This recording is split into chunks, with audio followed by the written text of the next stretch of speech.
There has been a fight here. I can see a blood trail. Left by one of the antagonists, perhaps? What a mess.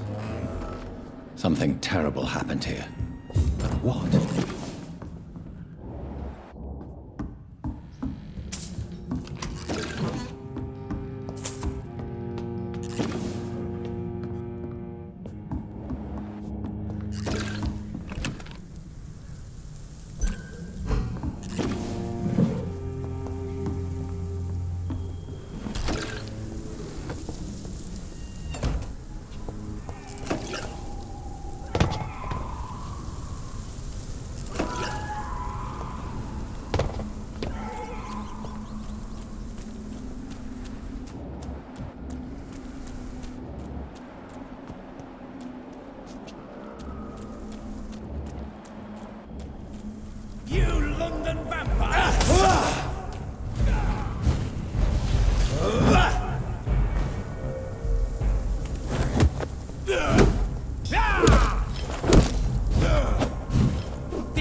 can't believe I'm doing this.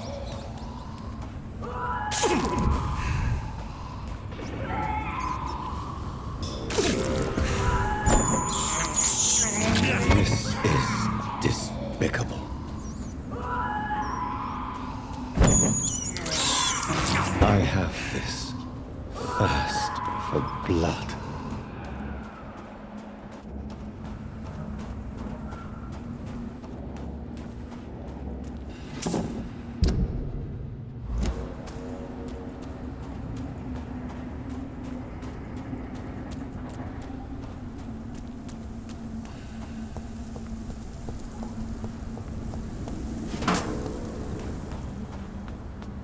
Why are vampire hunters sniffing around?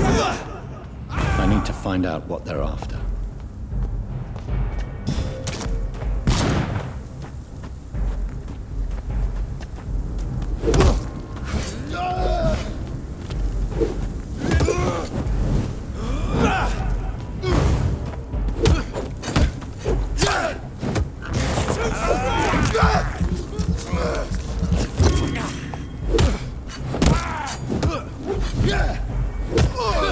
Shit, that leech is fast!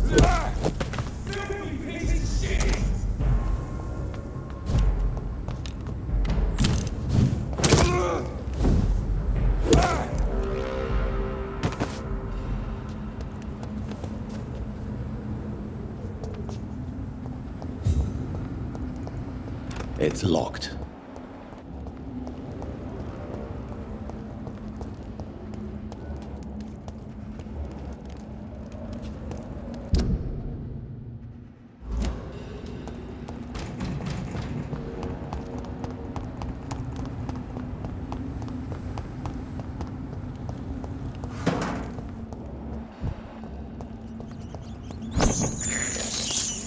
This is despicable.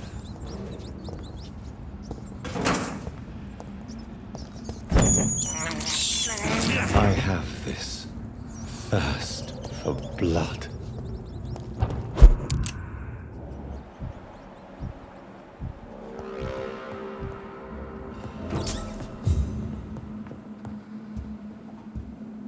This woman's body has multiple lacerations.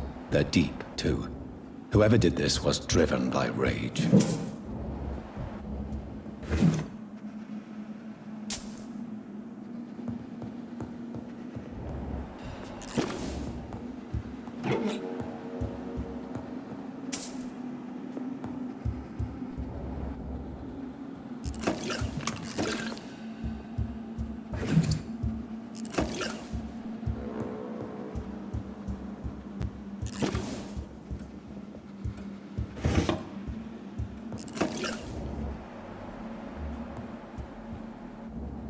He had his tongue removed and his eyes gouged out.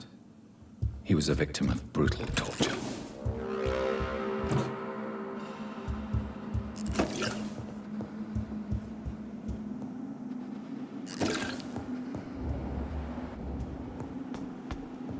This one's neck is broken. He was young. Probably the son.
You thought I was dead too, didn't you? No, I was just pretending. Doris told me I could have been a great actress. You killed your family. They mocked my talent!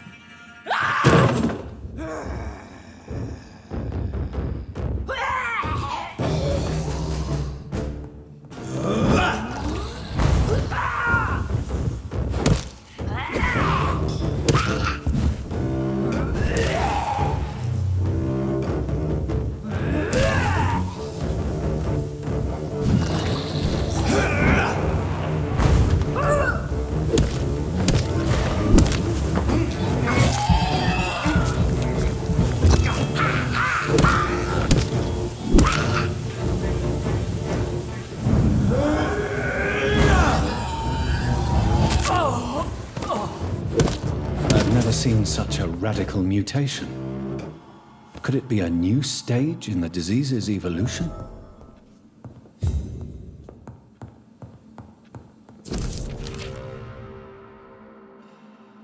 So, this girl took lessons at the famous Doris Fletcher acting school.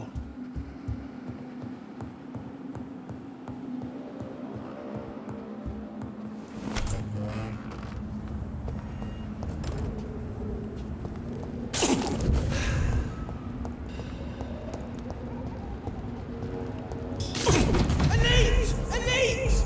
Go on back to the shadow!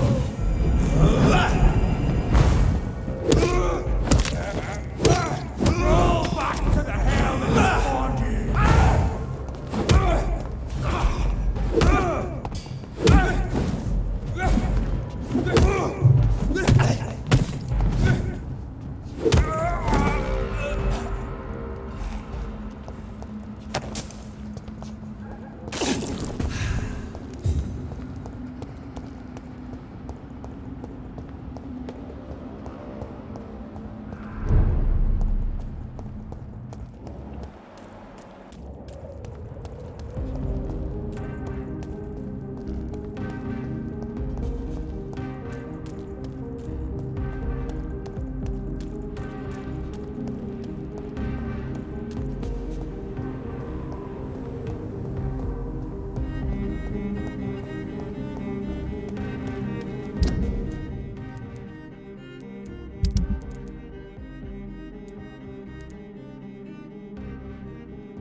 Kill it!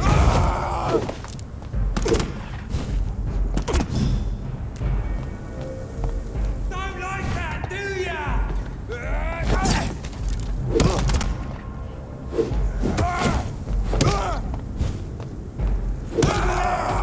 There's one of them vermin!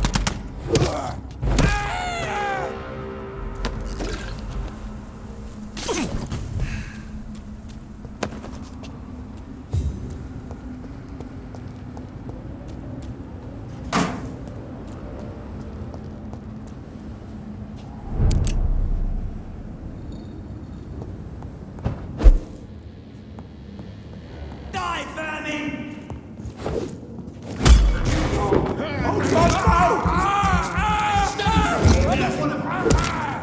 We have to stop it! He's too far!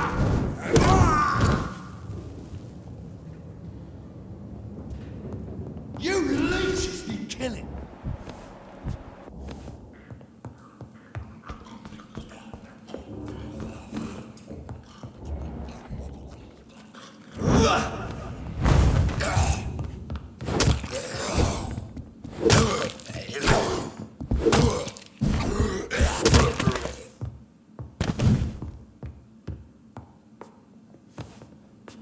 This is Braille. I need someone who can read this.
It's an eat! Kill it! He's dead! Shit! I'll take its head!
Your blood is the...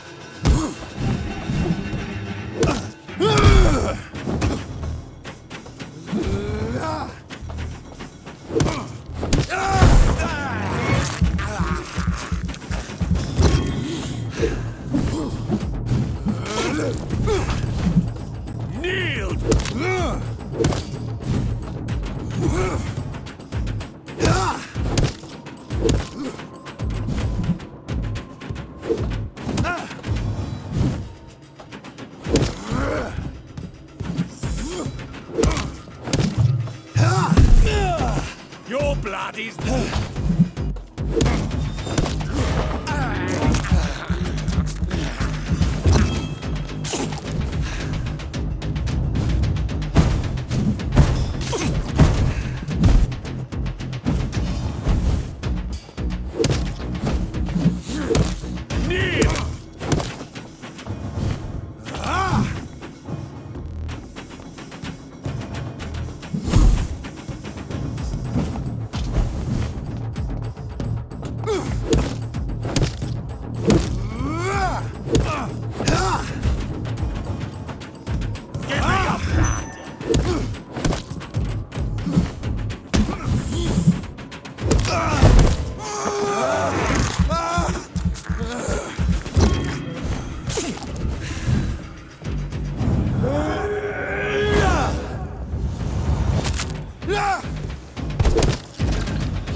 Louise's father was determined to find and save her.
I cannot enter.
This is despicable.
Keep me locked in here!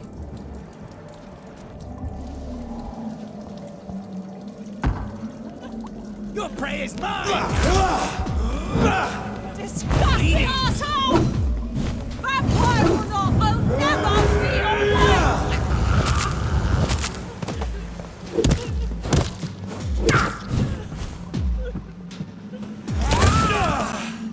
Let me go!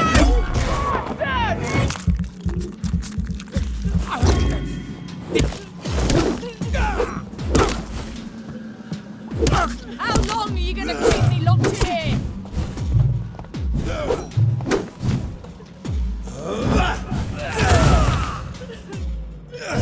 Disgusting asshole! Vampire or not, I'll never be alright!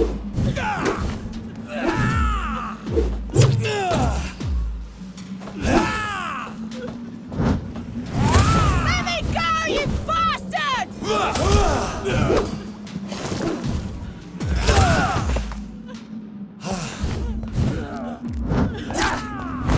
Disgusting asshole! Vampire or not, I'll never be alright!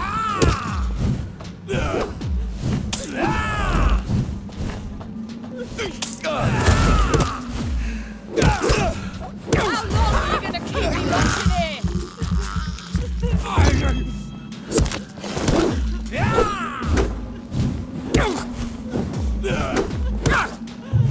Disgusting asshole! Vampire or not, I'll never be alright!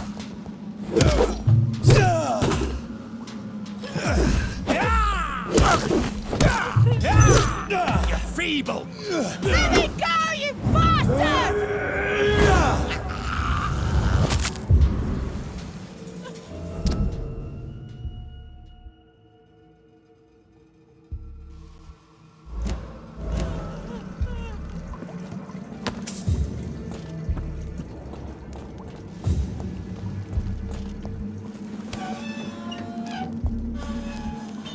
Miss Teasdale, are you all right? How do you know my name? Who are you? My name is Dr. Reed. I managed to track you down thanks to your father. So my father really was looking after me. This man, this vampire told me my father was dead. Is it true? I'm afraid so, miss. I'm so sorry for your loss. But you are free to go, as your abductor is no more. I suppose my jailer also killed my father, didn't he? Thankfully, he did not search your father's corpse, where I found his notes describing where he might find you. You should read them. I must find my father's body. He deserves a proper burial. Goodbye, Miss Teasdale, and be careful. Until we meet again.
Good evening, sir. May I ask you what you're doing here at this late hour? I'm conducting an investigation about the epidemic in this part of town. And who are you, sir? I'm Dr. Jonathan Reed from the Pembroke Hospital. May I ask who you are? And why all the questions? I'm Detective Inspector Charles Albright from Scotland Yard. And I don't find your answers convincing. What is a Pembroke doctor doing in the West End at this time of night? I work for the Ascalon Club. Here is my permit to go freely about the city. The Ascalon Club? You should have said so, sir. I must warn you, these streets are dangerous, and you'd better be careful. What can you tell me about this district? I'm the one asking questions, especially when there's a killer on the loose. What killer? I'm not going to discuss that with the civilians, sir. Haven't I told you about the investigation I'm conducting? Perhaps I could help you. All right, without giving you too much information, I'll tell you this. I'm convinced there is a homicidal maniac on the loose, using the epidemic to disguise his kills. And what about the epidemic? We both know the situation is critical, don't we, Doctor? Colleagues of mine die almost every day. What are you really doing here? I told you. I'm a detective inspector from Scotland Yard, investigating suspicious cases in the area. Do you work alone? Yes, the situation is difficult for the police. Many of us are sick, and since the summer strike, most men apply a work to rule on their patrols. What about the situation in the East End? Why are there no police there to protect the civilians? I know, it's a shame, but we just don't have enough men to cover the entire city. Why are you investigating at night? Criminals rarely act in daylight, you know. But since you are also a night worker, have you noticed anything strange which requires police attention?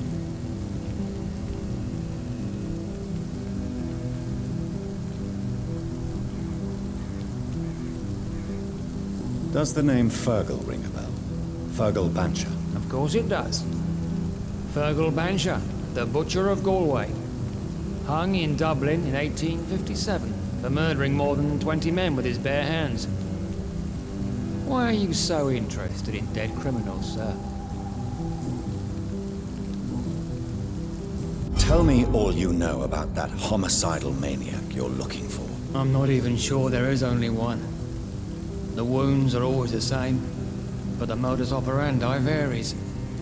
Sometimes violent and brutal, sometimes precise and swift. How could different killers inflict the same wounds? That's my main problem. If my theory is correct, maybe we're facing a group of individuals sharing the same violent tendencies. Perhaps a sadist cult. What are you investigating, exactly? I currently have a few missing persons cases. Mr. Tadao Kimura and Miss Louise Teasdale. I'm afraid they may have been abducted by my mysterious maniac. Tell me about Louise Teasdale. She's a waitress. Her father reported her missing. We don't have enough men to search for her, sadly. Do you have any idea where she could be? No. But I feel she's been abducted. She went to a pub a few nights ago and vanished. I thought about the sewers, but I'm not equipped for such an investigation. Tell me about Mr. Kimura. Mr. Kimura is a businessman who has been missing for a few days. He didn't go home, didn't go to work, didn't go back to his family. Where was he last seen? Mr. Kimura was last seen at the Royal Observatory in Greenwich. I followed a possible lead in the West End, but I found nothing. Goodbye, Detective Inspector Albright. Goodbye, Dr. Jonathan Reed. I'm sure we'll talk again soon.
Back in the grave,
Welcome back, John. Show me what you haven't.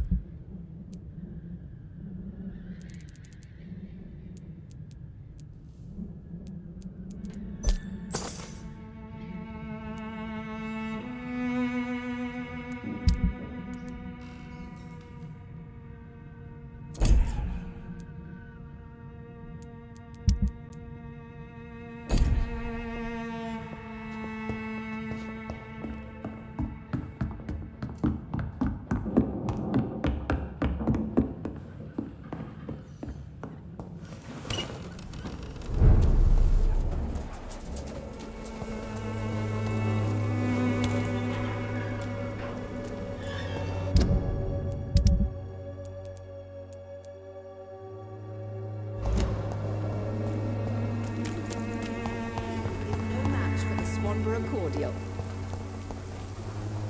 Good evening. I'd like to.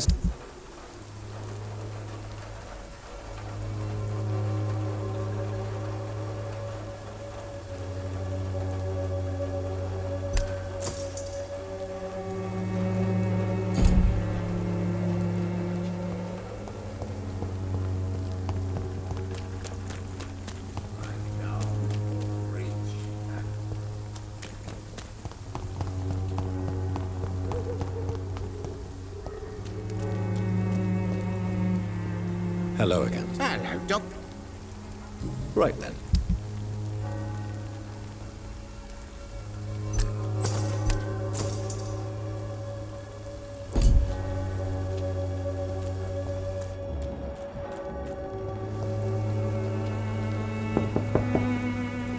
I will return later.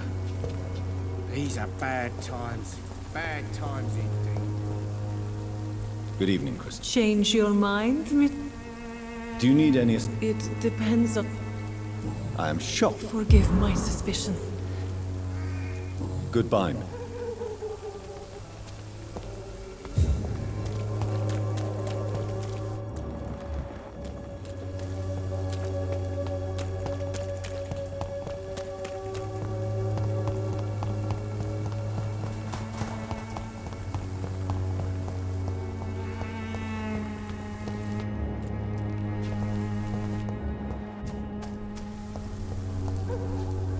Good evening. And good evening to you too. Do you need medical attention? It may be I understand. the nutrition of my... I'll leave you alone.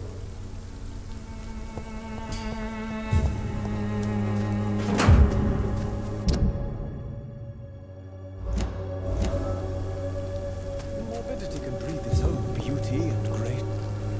Good evening. And good evening to...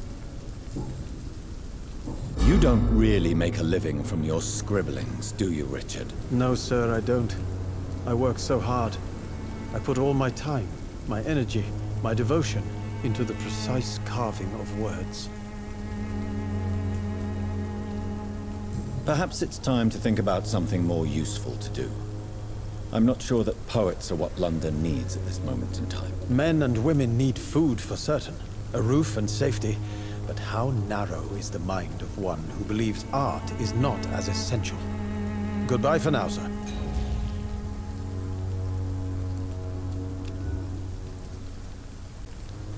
I'll leave you alone, sir.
Please, sir. Can't let you through.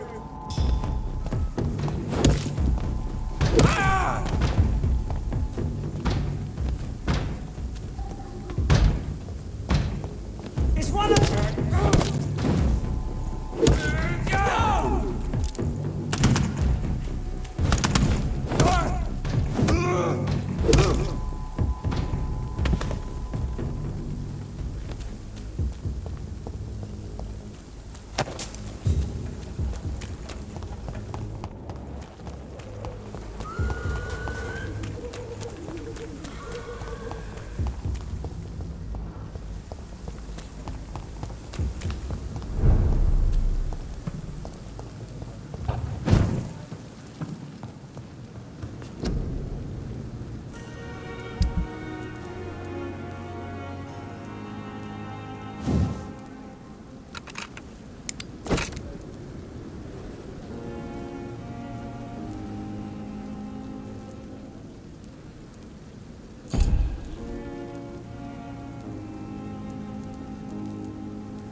Good evening, Mr. I'm okay.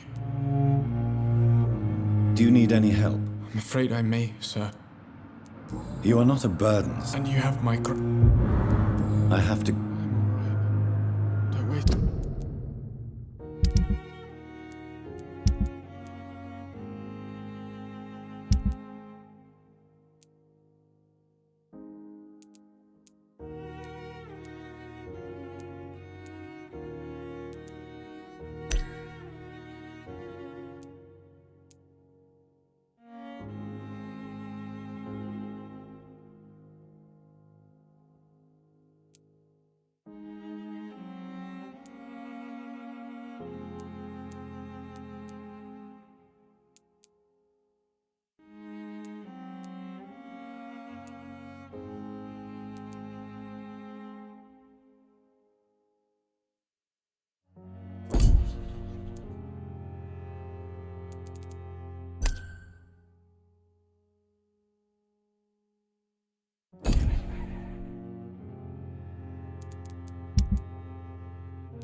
Spend time with me.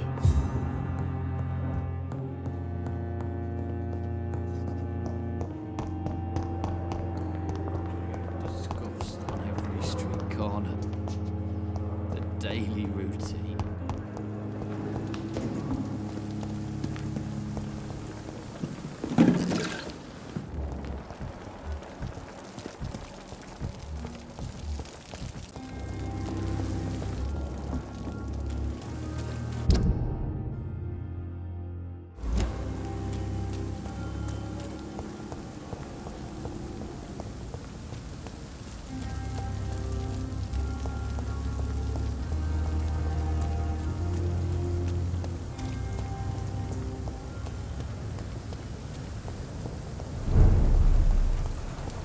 Steady, boys! We've got one of them here!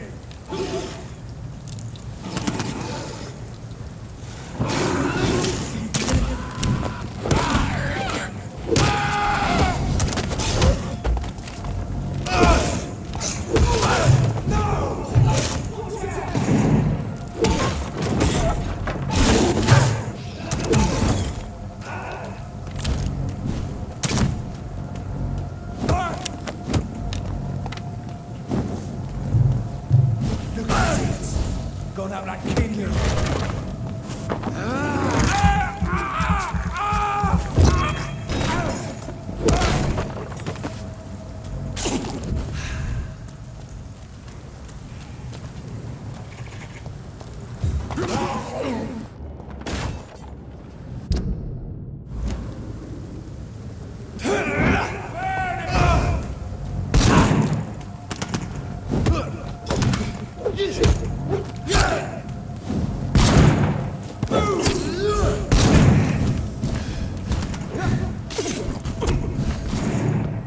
Bloody monster!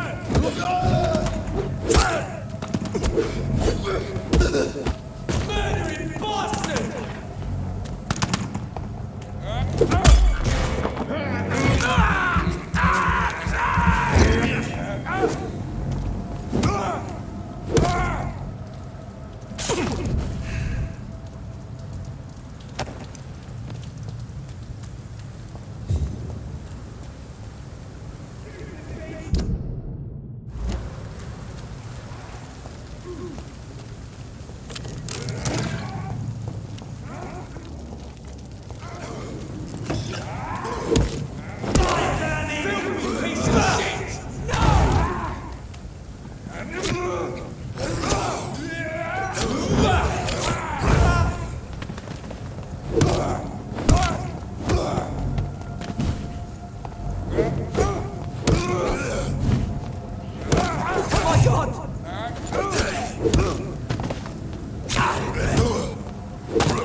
Steady! Want some of this?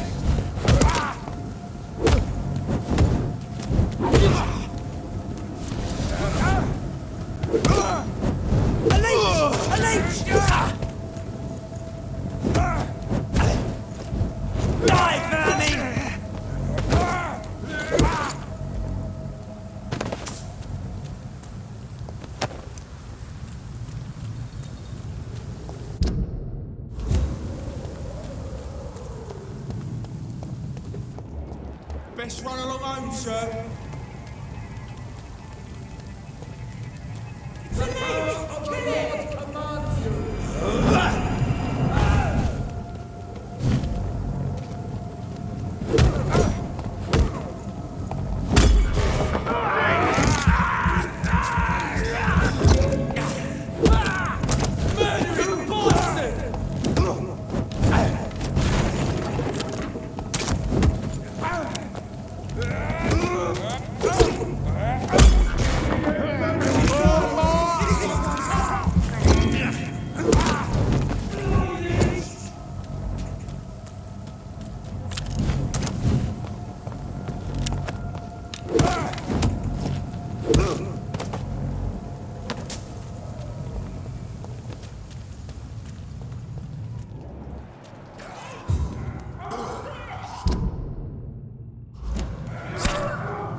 Without the wet boots keeping things frankly apart.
This could be the public house Giselle Paxton mentioned.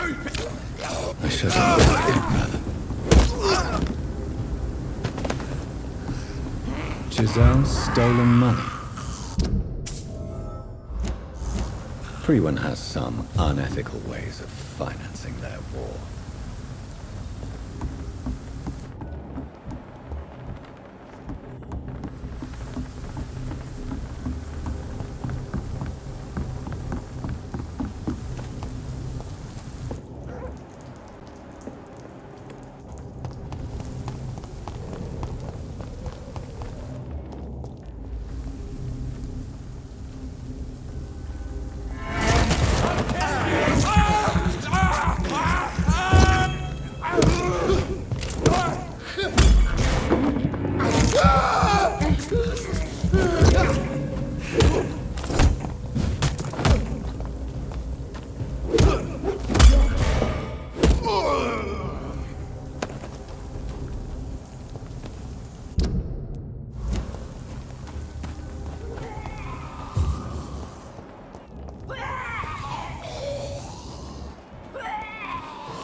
Please, sir.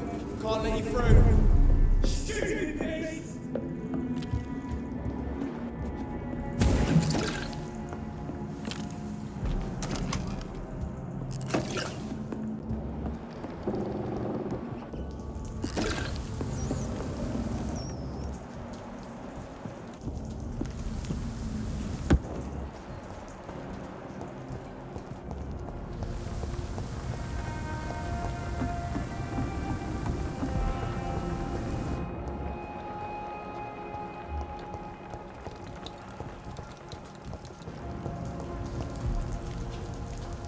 Good evening, sir. I'm glad to see you safe. I am not safe. I should never have come back here. My life is in danger. I know it. You're much safer here than in that contaminated area. Bullets kill people quicker than diseases and epidemics, Dr. Reed.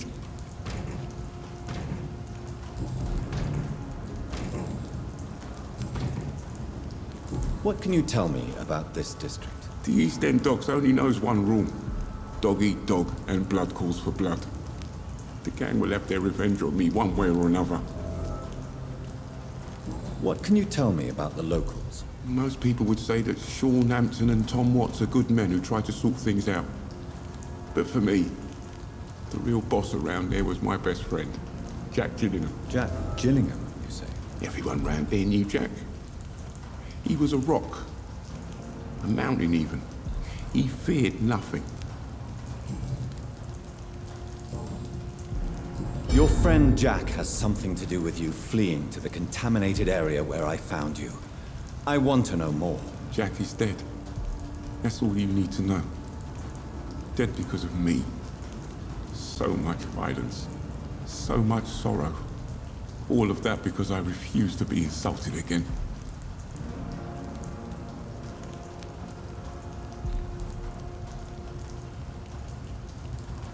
No man can predict the exact outcome of his actions. It's the curse we have to live with. We can only gamble and do what we think is best. Perhaps you're right.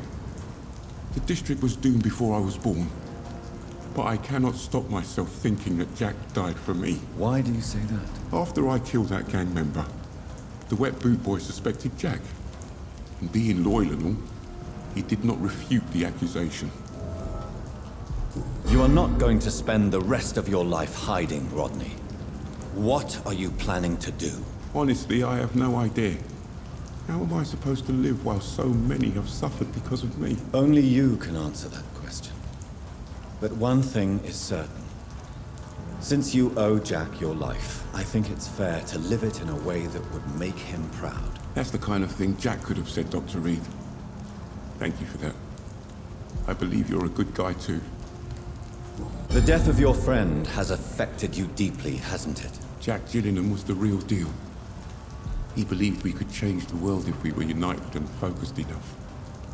And he brought out the best in each of us. You're right. He died to save you. That alone gives me an idea of the kind of man he was. He was the bravest. And no one dares to say openly that he got killed by those bastards. Your friend's plan was audacious, if not reckless. No one stands up by themselves to a gang like the Wet Boot Boys. How dare you say that? You never met him. Do you have recent news of Sean Hampton's shelter? I heard he kept on helping people. But I tried to stay away from his shelter. I don't feel safe there. Goodbye, Mr. Grader. Take care.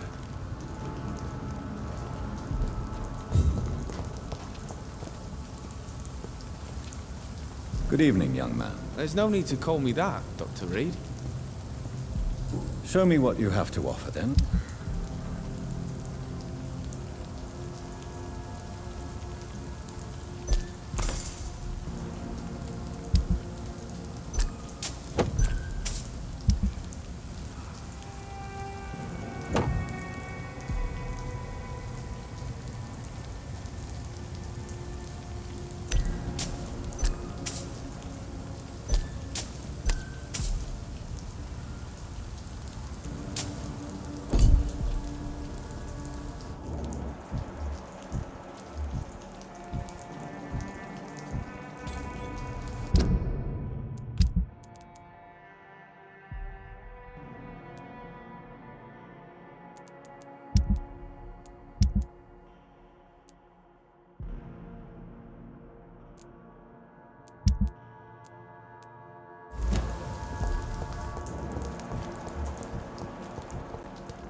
Welcome back to my humble shelter, Dr. Reed.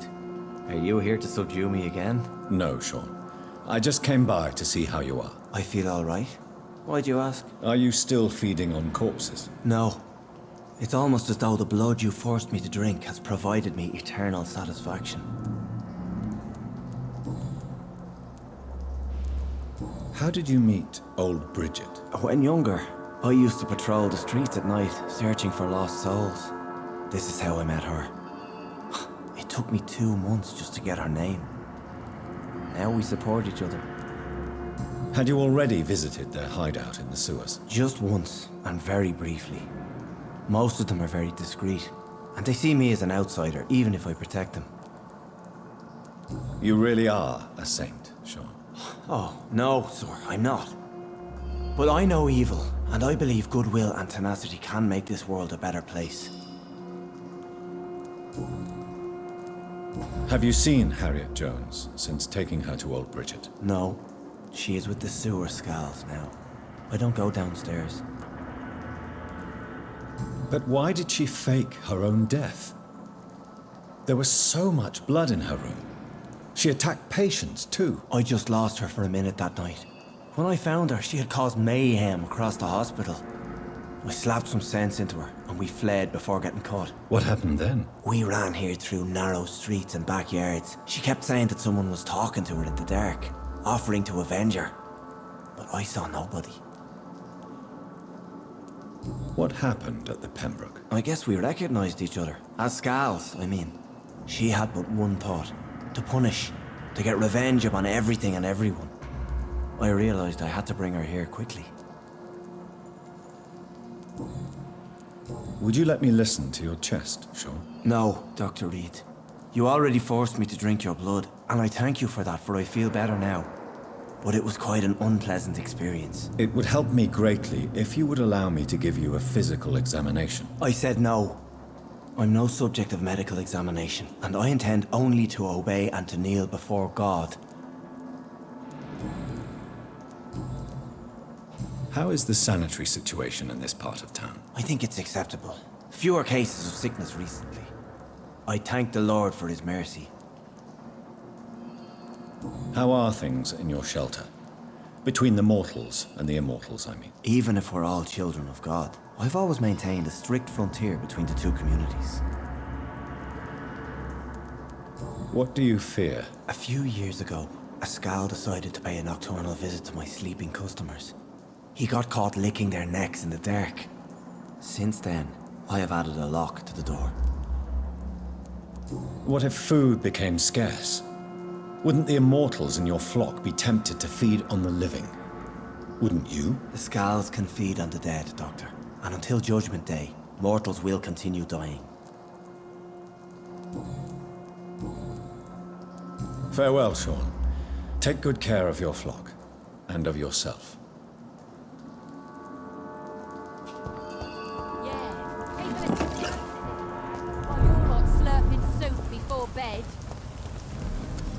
You again? I've identified the men who stole from you. You were right. They were members of some self-proclaimed militia. I knew it! Did you find the money too? Yes. Here it is. They thought they could finance their activities with it. I never thought a man like you would be kind enough to... I misjudged you. Badly. Well, thank you, sir. Will you give the money back to your comrades, then? Fuck those bastards who fired me. I'll give the money to Miss Gillingham. Her son Jack was a friend of mine. He was killed recently. I know you were friends with Miss Gillingham's son, Jack. Tell me about his death. Jack's murder has been a shock to the neighborhood. A sign that the situation is now out of control. Why is that? There has always been tension between the Wet Boot Boys and members of the trade union. But a murder? That's a first. Who killed him? No one will ever know. One thing is certain. While Jack was alive, I had one less reason to drink. Why does that upset you so much? I wish I had found the time and words to tell him how important he was to me before it was too late. Another failure for Giselle Paxton.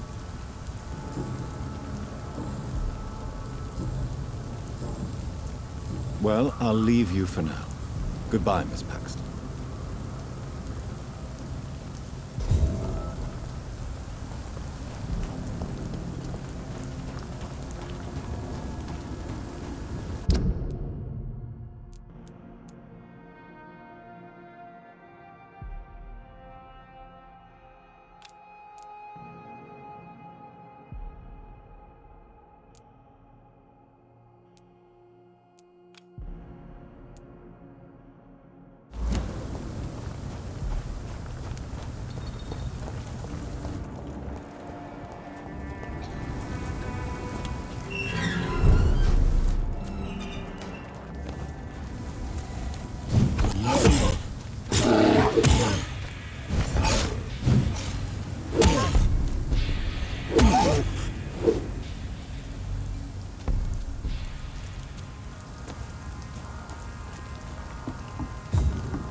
crazy clothes. It's fucking tough. Fuck his fault.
Steady, boys!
Shut!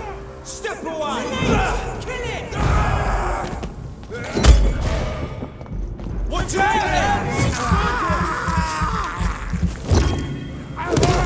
Bloody leech! Oh my god!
I have this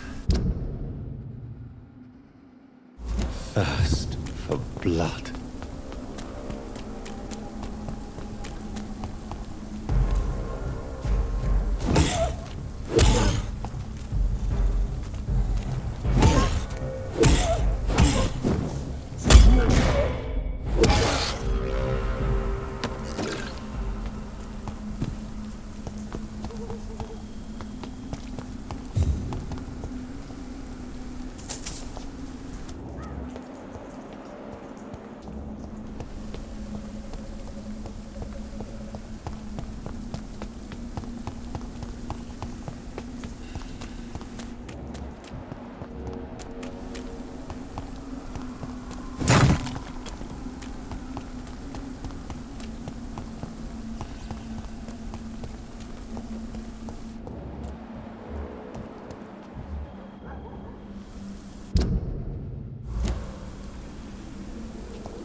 You Londoners are no match for me!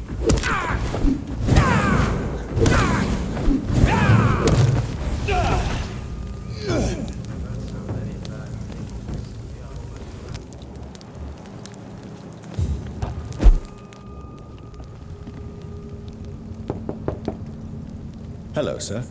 Sorry to disturb you at this hour. I'm a doctor inquiring about the epidemic. May I come in? A doctor, you say? No, thank you. It cannot be safe for a blind man to live here alone. Let me enter, sir. I swear I mean you no harm. Well, a voice never lies, and yours clearly is the voice of a gentleman. All right, Doctor, come on in. What kind of gentleman pays visits to people at this late hour? So what is the name of my nocturnal visitor? I'm Dr. Jonathan Reed. As I already explained to you, I'm inquiring about the epidemic. Dr. Reed? The eminent surgeon? My God, I'd never have expected a brilliant physician like you to knock on my door. You flatter me, sir. No, sir, I am flattered. I read all your work when I still had my sight. I loved it. I'm Mason Swanborough, by the way. Do you know Braille, Mr. Swanborough? I'm no expert, but I learned it in my spare time, yes. Why? I found a strange document entitled Cure for Blindness. It's written in Braille, so I thought perhaps it was yours. Really? Is that some kind of sick joke? Let me see. Here it is. This letter seems authentic. And it actually refers to an experimental cure for blindness. You have piqued my interest, Dr. Reed. Could it be of any use to you? No. This page is just a part of a larger diary. I'd be glad if you could find the other pages.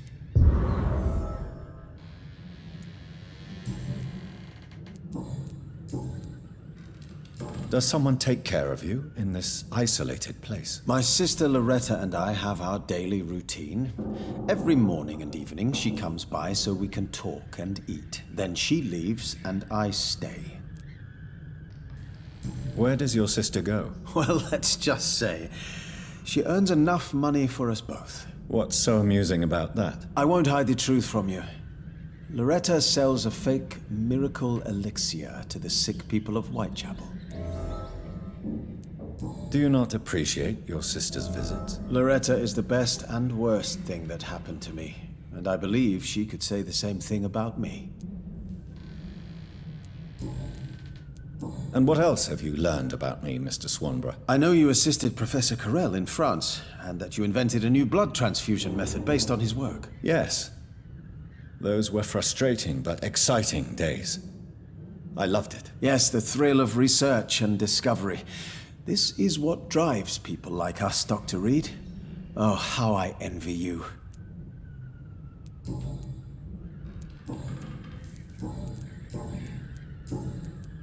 How is the sanitary situation evolving in Whitechapel these days? I hear them hissing and scratching at my door every night.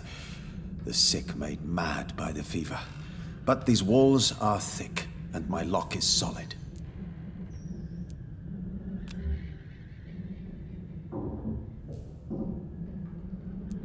Goodbye, Mr. Swanborough. I'll leave you now. Wandering in this part of town at night, you're either brave or a fool.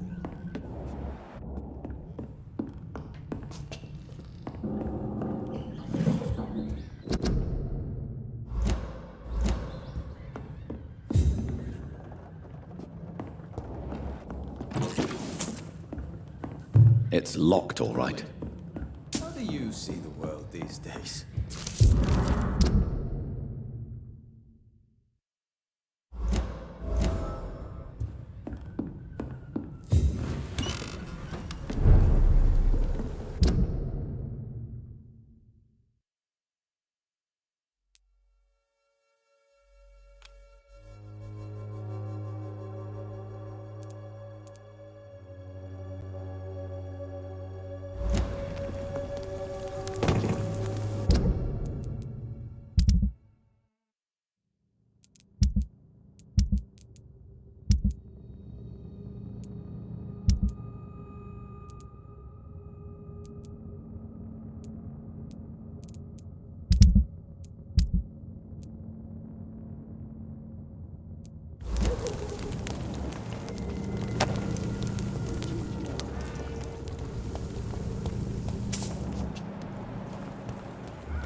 Good evening, Mr. Swan. Is it you, Dog? Wandering in this part of town at night, you're either brave or a What can I do? You seem unwell. Actually, Yes. Thank you, Doctor. Goodbye, Mr. Swanborough. Wandering in this part of town at night, you're either brave or a fool.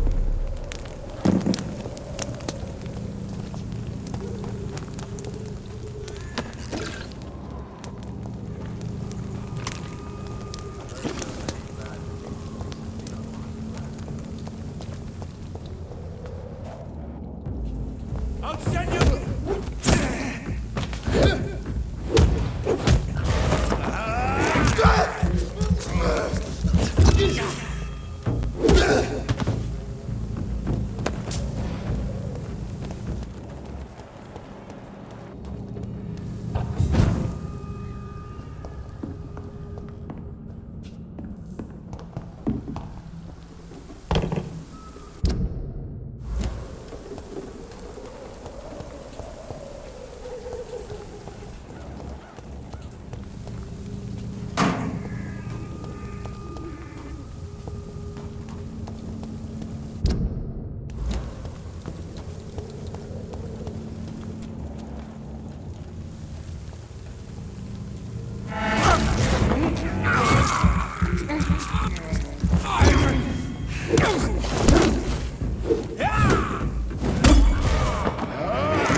It's locked.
I can't believe I'm doing this.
Get away from me! Don't touch me with your disgusting hands!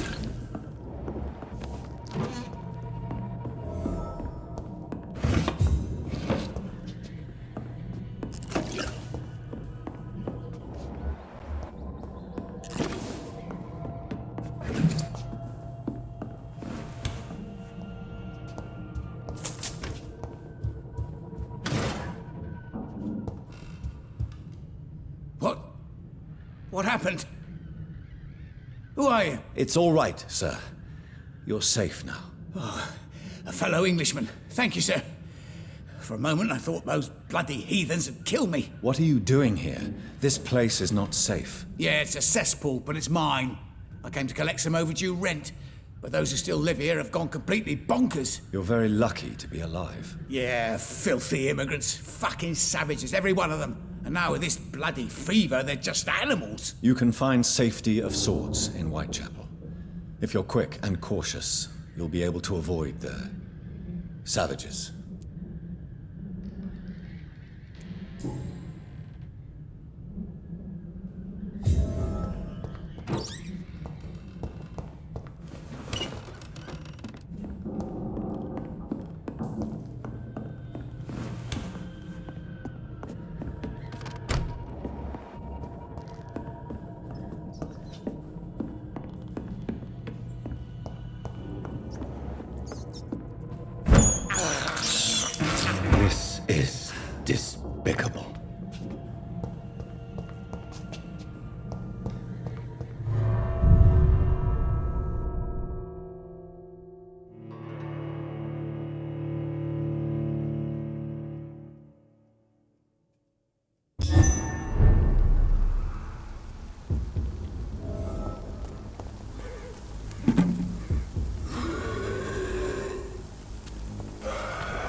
Hello, Harry.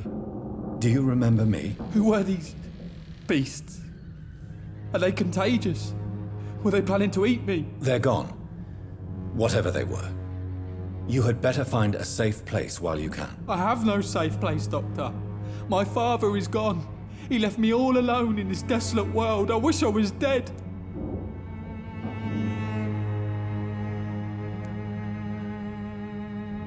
Your father loved you, Harry.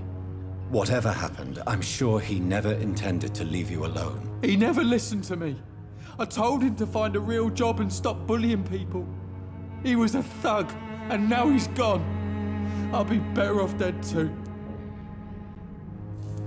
Maybe you felt smothered, but your desire to die at this moment may prove that you loved him, that you cannot bear his loss. How dare you? Enough!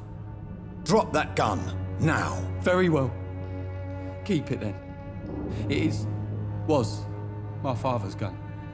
He never used it. Go back to Whitechapel, young man. There is nothing for you here.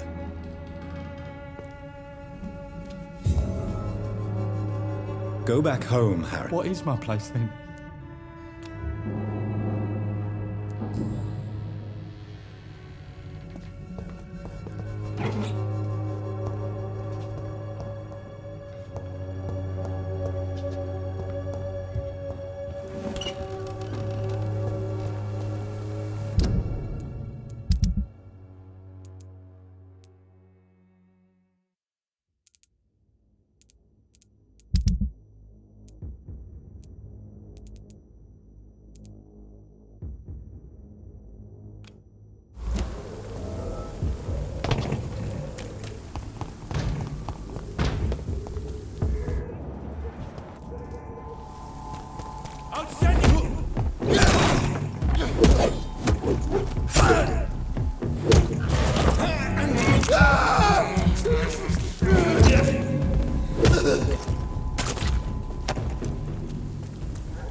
Good evening, Doctor. How are... I always thought... And you're not sure anymore. Goodbye.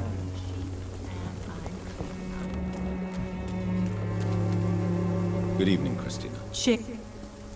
Could this be the scarf you lost, Miss Popper? It is much more than a scarf to me. It is the only thing that connects me to my family and my country. Thank you so much.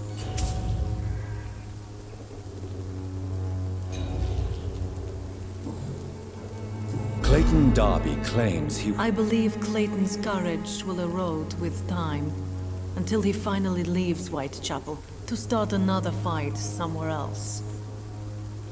Are you talking from experience? I've seen your type come here to get a good fuck in a cheap room or a dark alley before going back to their fancy houses in the West End. Why this skepticism? How can you speak about starvation if you've never been hungry? Or about poverty, or anything else you have never suffered from?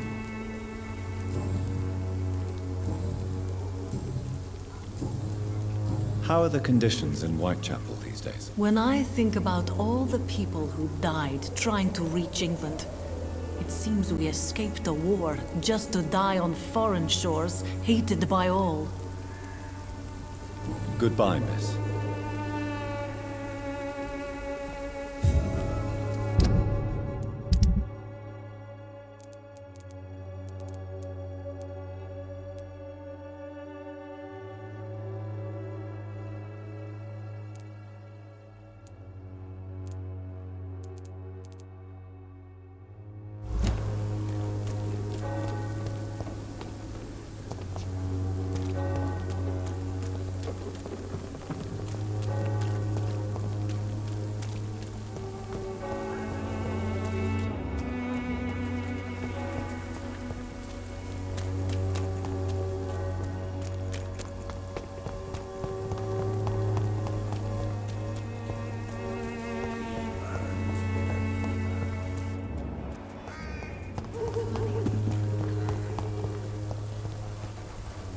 Good evening. Loretta, why do you feel so guilty about your brother? I don't expect him to forgive me. All I can do is make amends for what I did. By making him a crook and a criminal. What if somebody decides to make him pay for your scam? Mason is totally capable of defending himself. Just leave us be. We're perfectly fine.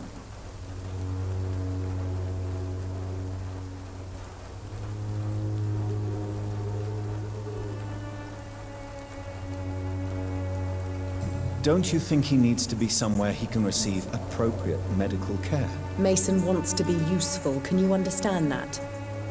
And chemistry is his passion, and the Swanborough cordial gives him a purpose in life.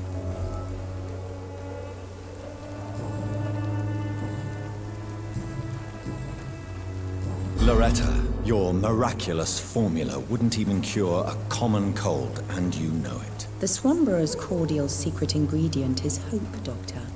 And it's something people around here really need. A placebo effect is real and has benefit. But in your case, you could be murdering your customers, who may die because they are not receiving the necessary medical attention. Medical attention? In Whitechapel? Trust me, my cordial is the best option they have, since it is the only one. Well, as it is a placebo of sorts, perhaps it may have some positive effect. See? You have to admit I'm doing some good. The Swanborough family is not poisoning anybody, Doctor. Goodbye, Miss Swanborough. Perhaps we'll talk again.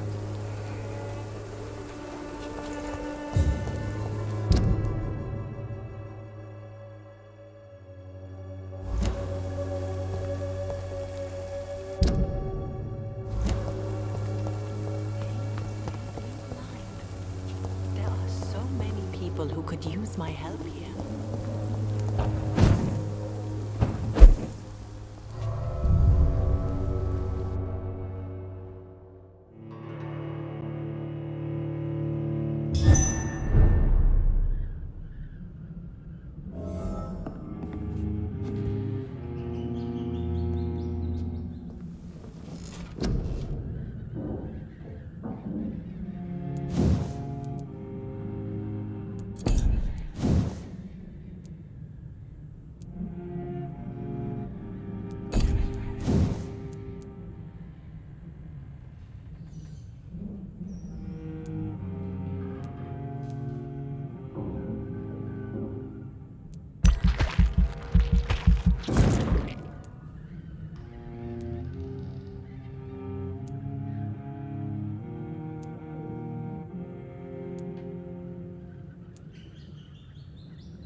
Good evening, sir.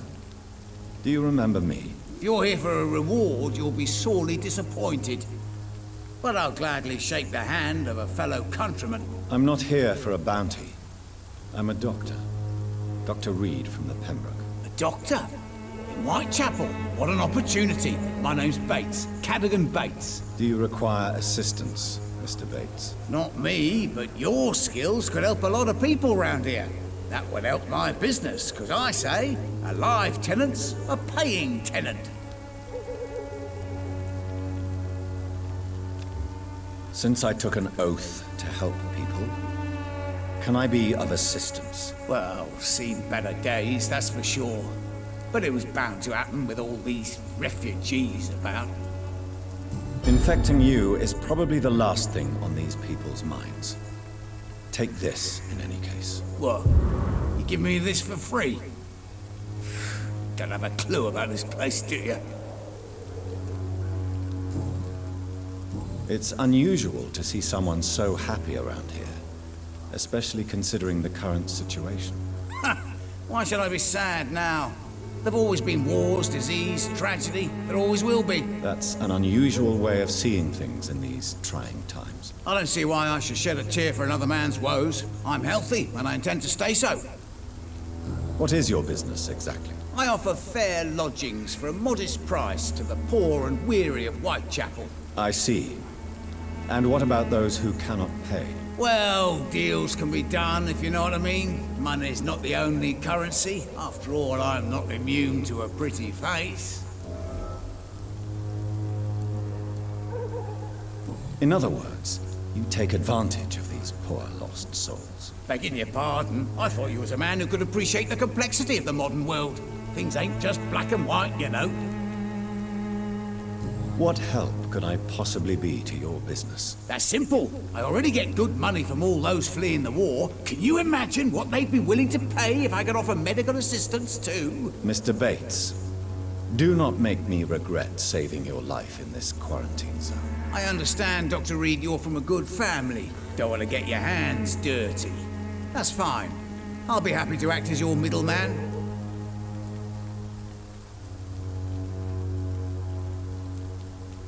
If I were entering into the world of street medicine, it would be on my terms and without such dubious associates as yourself, Mr. Bates. So it's a no, then. That's too bad. The Reed tonic could have really helped people, you know, save lives. Isn't that what you do? I mean, people buy that Swanborough shit. Tell me, what's your honest opinion of the increasing violence in London? People are just beginning to discover what we've always known. This city's rotten to the core. They just took their bloody time to wake up and notice it. What do you mean? People are acting like the violence is news. But it's always been savage down here. It just bubbles to the surface every now and again. You seem to have recovered well since your attack. Do you ever think about what happened to you? Not much. It was a fucking nightmare. Savages. Absolute bloody savages. Their appearance. Jesus. Made me want to puke. You'd better not come back here. I won't be around next time to save you. I want to know everything about the recent violence, Cadogan. And I want the truth. Well, rent may be a bit high, and yeah, I've had to evict a few people. But that's business, isn't it?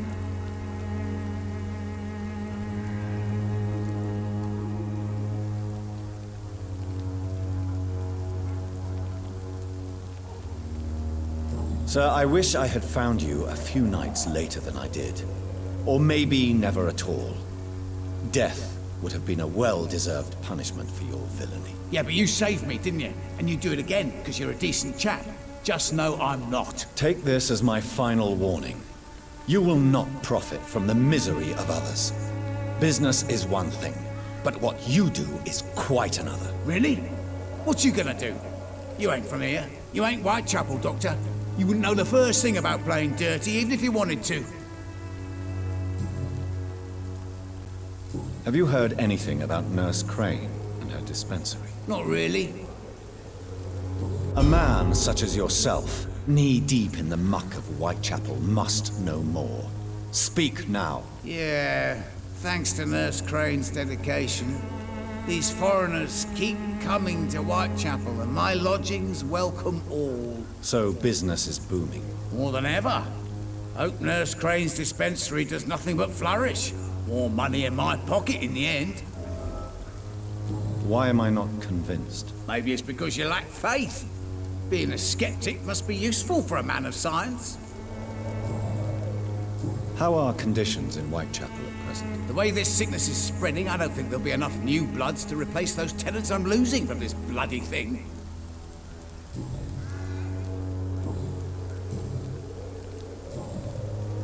Goodbye, Mr. Bates.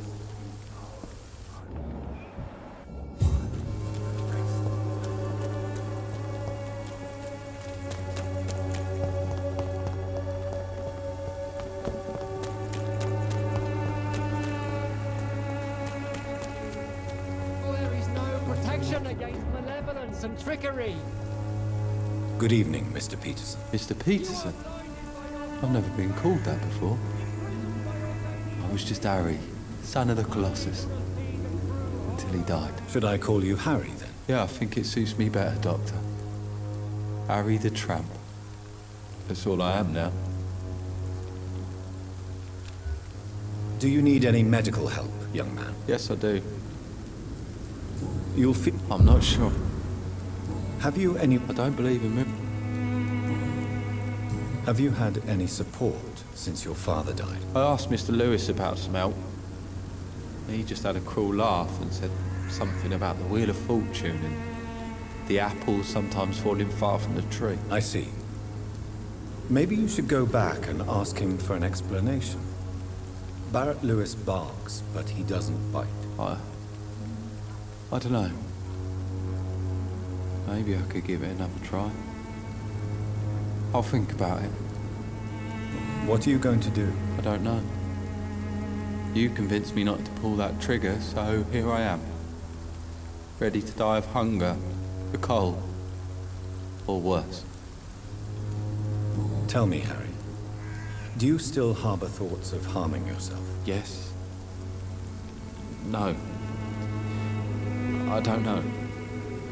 It's like I'm always thinking about it, but I still hear your voice ordering me to live. You're quite persuasive, Doctor. Do you regret me stopping you? No, Dr. Reed. I don't know what I'll do or where I'll go, but I'm kind of happy to see the next day. So, thank you, I suppose. Are you giving up? No, Dr. Reed. It's just that I've been sick and fragile all my life. I must learn to stop whining now there's nobody to listen. Goodbye, Harry.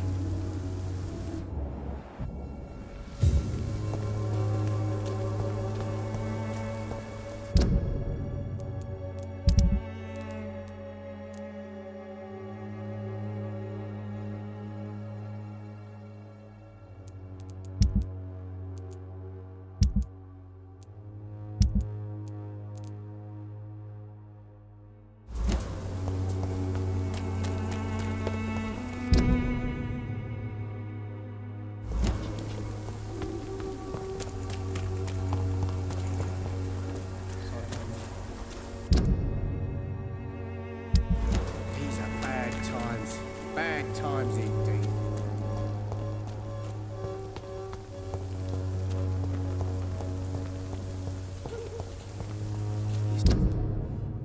This district seems to get uglier every year.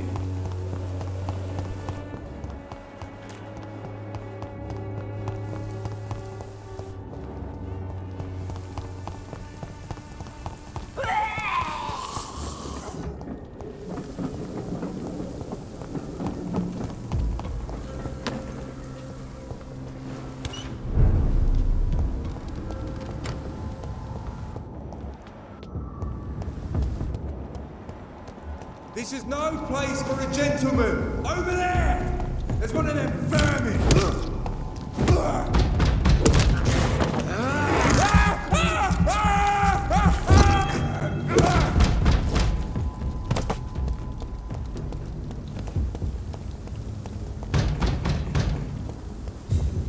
It's locked, all right.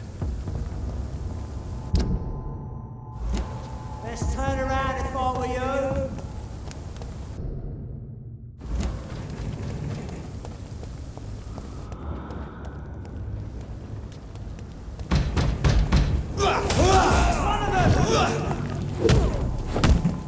The beast must die. We have to stop it!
I hope you can stay a little longer.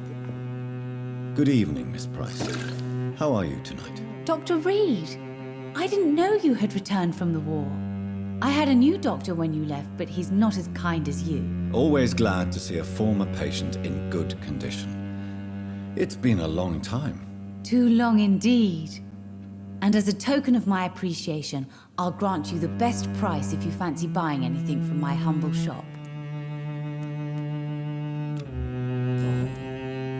Does your daughter still worry you, Miss Price?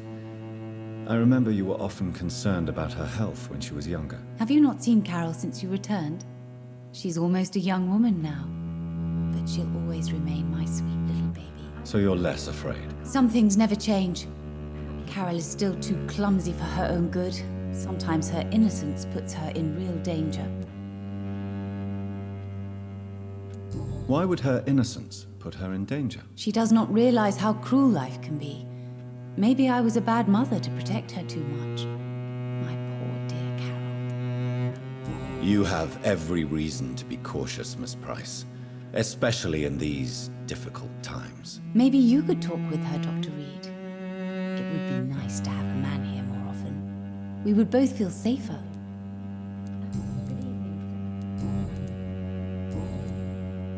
What can you tell me about yourself, Miss Price? I'm still managing my shop. The only difference is, since the quarantine, we're open at night. You, on the contrary, seem to have changed a lot. Really? Have I changed that much? It must have been the war and the night shifts since my return. Don't get me wrong, Dr. Reed, you're still handsome. Just maybe a little bit wiser, more serious. It suits you well. Tell me more about yourself. No new fiancé? I remember you were hoping to get remarried. I'm sure you must have a few suitors. Who would marry an old bat like myself with a grown daughter and a little business? As you know, I only fancy handsome men like yourself. Have you noticed anything in particular in this part of town recently? Other than you coming back to cheer me up? Nothing at all, Dr. Reed.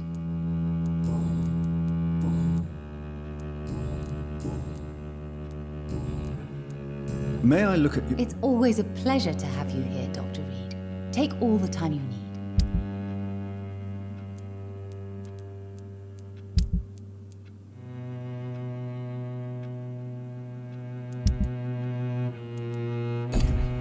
hope you can stay a little longer this time. Good evening, Miss Price. I'm Dr. Reed. Do you remember me? Dr. Reed? Yes, of course. You are the doctor who healed me and my mum. Good evening, Dr. Reed. Good to see you too, Carol. Are you all right? Oh, yes.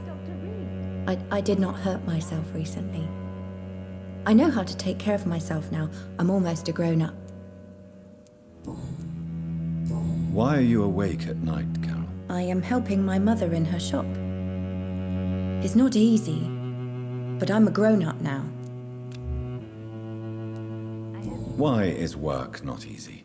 Is something or someone bothering you? Oh no, most people are gentle with me. But I'm so nervous sometimes.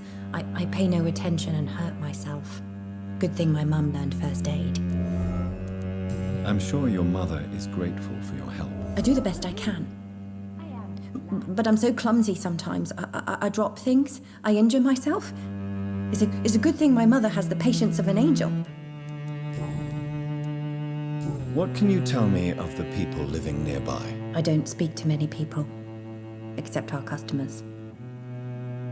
It's not easy to make friends. And with the epidemic, it's even more difficult. What can you tell me about the epidemic? Some of our regular customers have left London. Some others only send their housemaids now.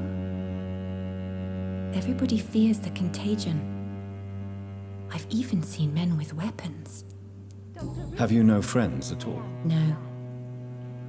Mr. Nithercote used to pass by and was always nice to me. Does he not come by anymore?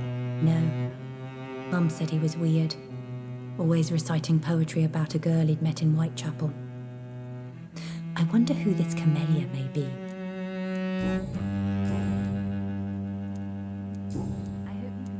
Do you enjoy working with your mother? Oh yes, Doctor. My mother raised me alone after my father died. We've always lived together, and she has always watched over me. Do you remember your father? No, I was just a baby then. My mother always told me how strong and good he was. Do you ever think about getting married now you're a woman? Oh no, Dr. Reed. Mum always says I'm still a child who has no idea how tough life can be. No husband would like a clumsy girl like me. Goodbye, Carol. I hope you can stay a little longer this time. I am sorry, I can't. It's locked. Perhaps you should talk with someone else.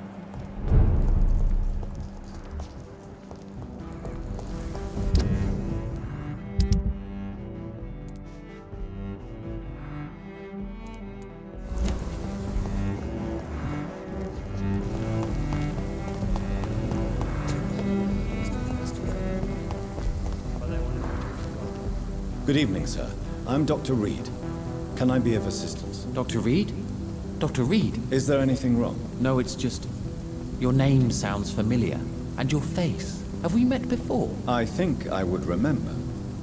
So I suppose the answer is no. That's odd. I'm certain I've already heard of you. My name is Pericles Baker. Does that mean anything to you? I'm afraid not, sir. But it's a pleasure to meet you anyway. The pleasure is mine, I guess. I only wish I could remember when it was that we met.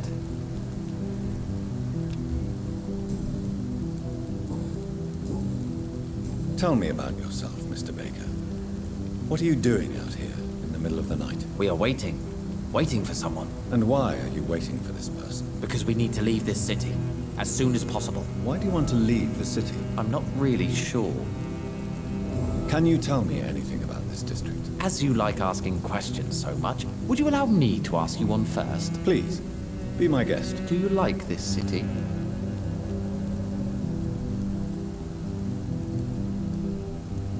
I don't know. I was born and raised in London, but I feel like a stranger here recently. You didn't answer my question, sir. But I don't blame you. Perhaps it's better that way. And what do you do, sir? For a living, that is. I stopped working when I decided to leave. When I realized what I wanted. Wanted something this city can't provide. But what were you doing before you took this decision? Does it really matter anymore? Considering the past seems so pointless to me. I have lived in this city all my life. And now I think it's over. Tell me more about why you want to leave London, then. I just don't belong here anymore. I had to convince my brother to leave London because I know we need to find another life out of the city.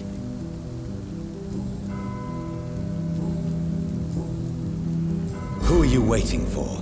I'm sure he has a name. I really can't answer that question, since I don't know that person. And why is that? This person is mostly my brother's acquaintance. I don't even know his real name. Only that this man could help us leave this city once and for all. But why would you need this person's help to leave London anyway? Well, I thought we should have left this cursed place already, but my brother convinced me to stay a while longer. And here we are. Goodbye, Mr. Baker.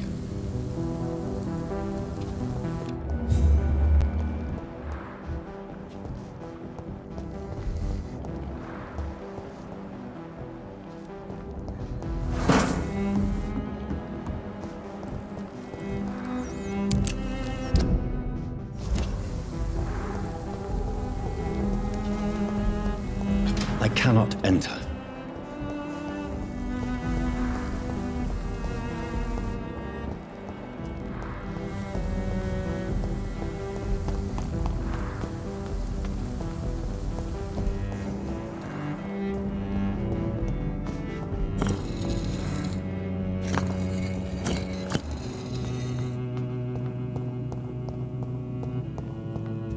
It's locked.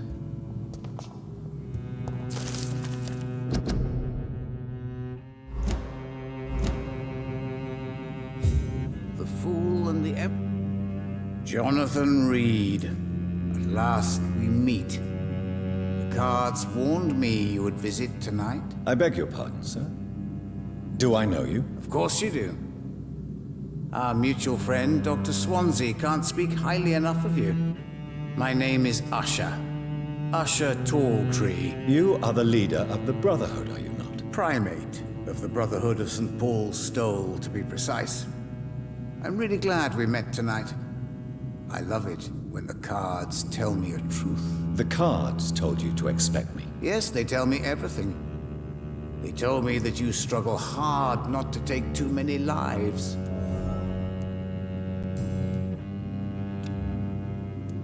What can you tell me about the neighborhood? I really don't know.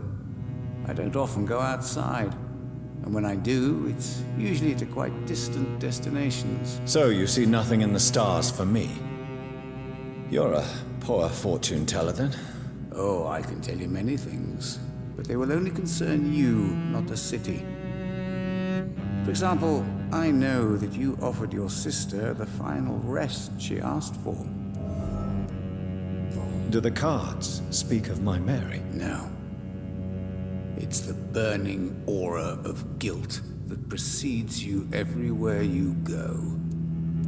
Read my fortune, then. You have been chosen, Jonathan. I see on you the mark of a strong being, so powerful it needn't even reveal its strength. Tell me about yourself. What do you do here, besides turning cards in the middle of the night? I'm for most a charlatan.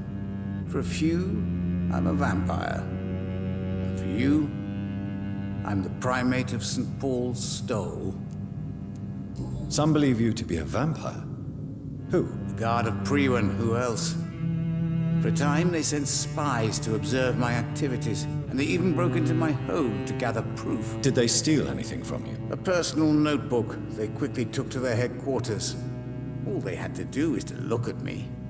I'm aging. What better and definite proof that I'm not an immortal? Do you want your notebook back? If you ever find it, I'd be glad to have it back, of course. I do ask one thing, though. Do not read it, Jonathan. Some secrets are not meant to be revealed, even to immortals.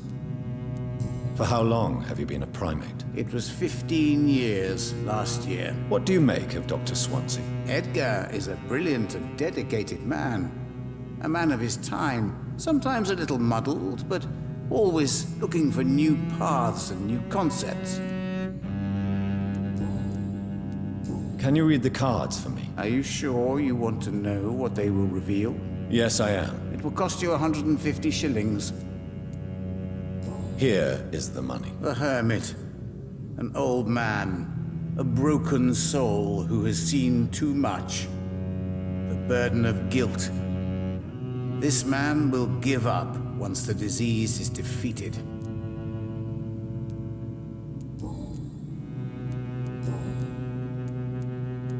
May I ask you about the Brotherhood? Of course. But I must warn you that there are some subjects we consider taboo, in spite of our fondness and acceptance of your kind. Who founded the Brotherhood? That's precisely the kind of question I cannot answer. It is delicate, and may reveal some of our secret traditions. So you're not just a club of academics and scholars? Once upon a time, very long ago, the Brotherhood did more than simply study the vampires. They took actions to eliminate the more ferocious and corrupted. I know there is no love lost between the Guard of Priwen and the Brotherhood. What caused this rift? It was 1801. The Brotherhood was stronger then, a strength that made them hungry for ever greater power. An argument divided them, and the wound never healed. What was the nature of the disagreement? The problem was that both sides considered themselves the legitimate heirs of the original Brotherhood. We divide up the books, the relics, not always fairly or with consideration. How did you learn about Mary? And spare me the hocus-pocus parlor tricks. The truth, now! Swansea told me. Don't look at me like that. His task is to observe and gather information about vampires. He had to tell me about Mary.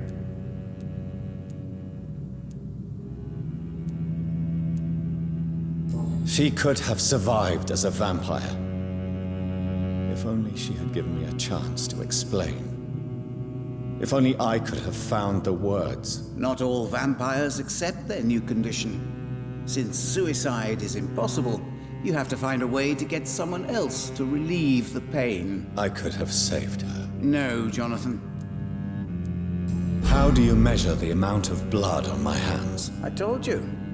The cards always tell the truth. Well, most of the time. Is it possible to tell me my future? A vampire's fate is much more delicate to read, Doctor. But I can try. All right. Let me hear it. The walls of your prison have already been raised, Jonathan. But you will freely accept to be locked inside, full of hope for a better day. I would rather not know. Goodbye, sir. Until we meet again. I rarely wander. Yet it amuses me to converse with your kind. A red river, a song in the dark, whispers of a sun. So many signs to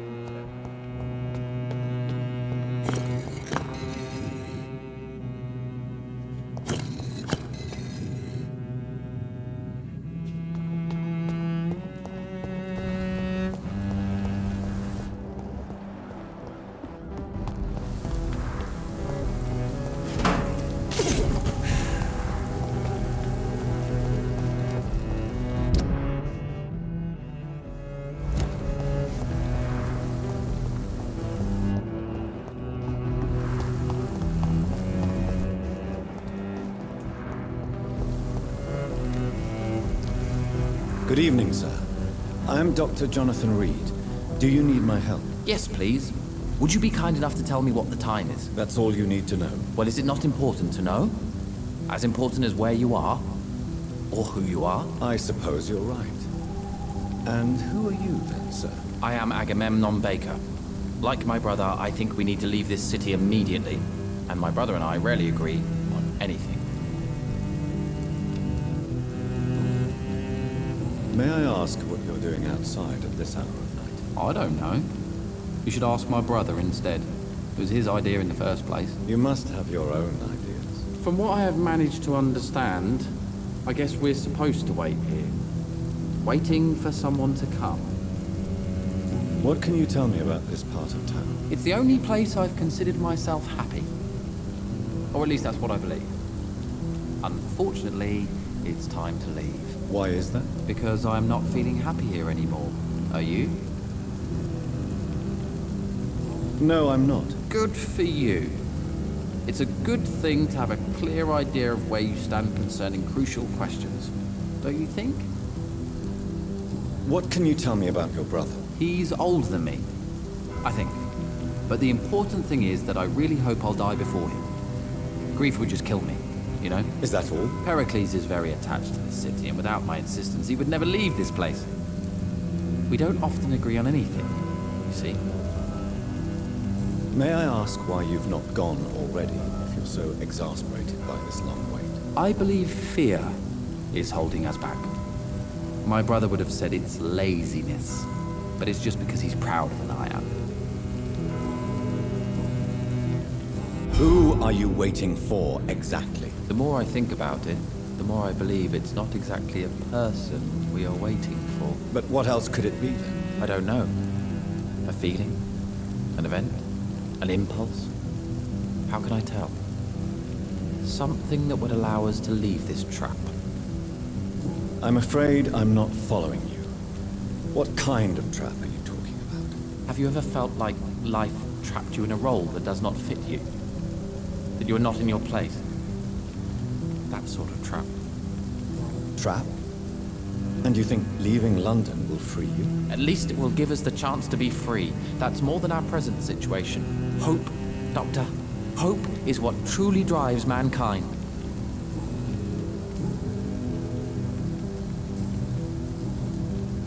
Goodbye for now, Mr. Baker.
Watch yourself! Over there!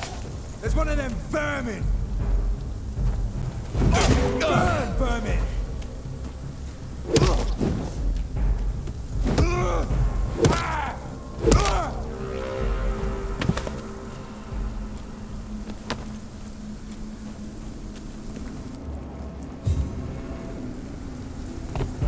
does it, boys. We can deal with this. Watch it! It's a killer!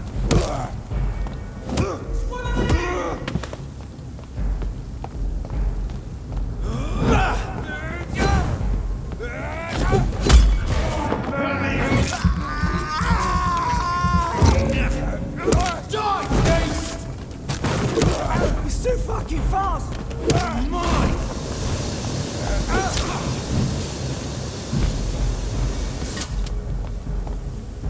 Killing's all you can say! Filthy fucking bitch!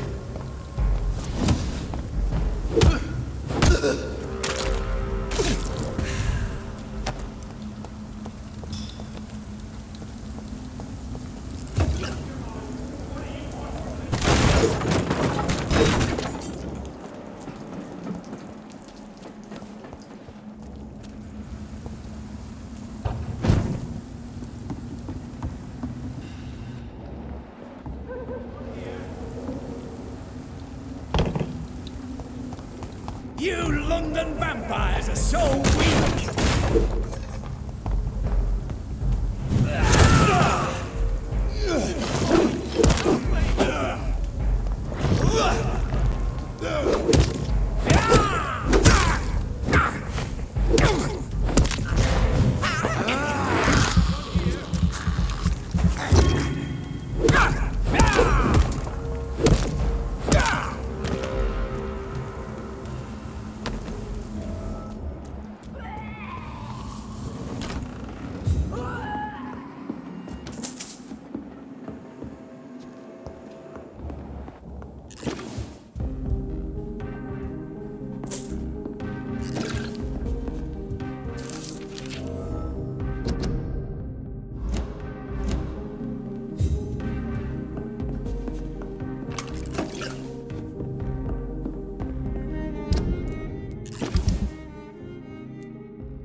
I'm Dr. Jonathan Reed. Do you need help, sir? I think I'm fine.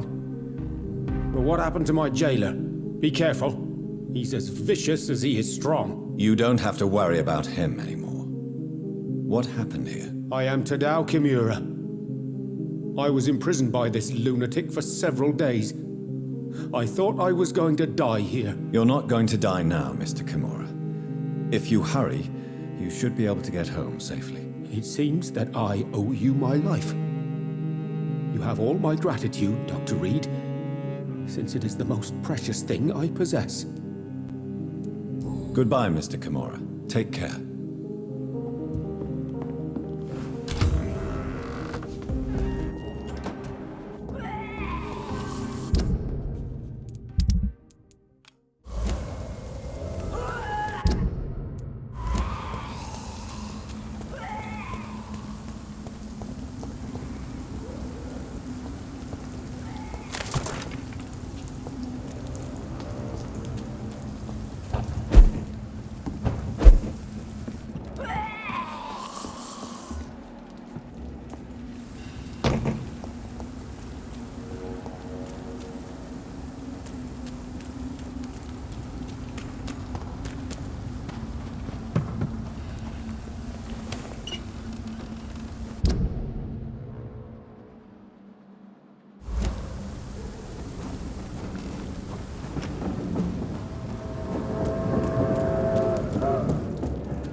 That building is under quarantine.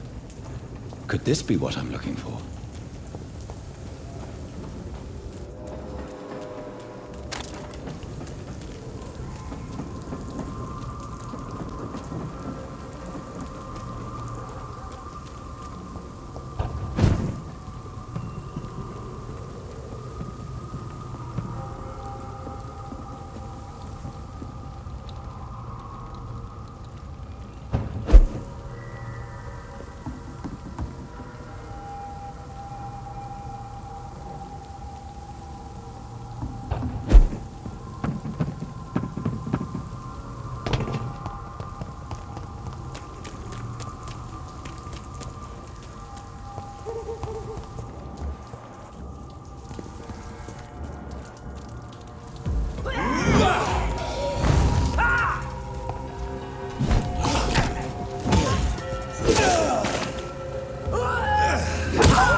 Can't believe I'm doing this.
So the husband had an affair with Doris Fletcher.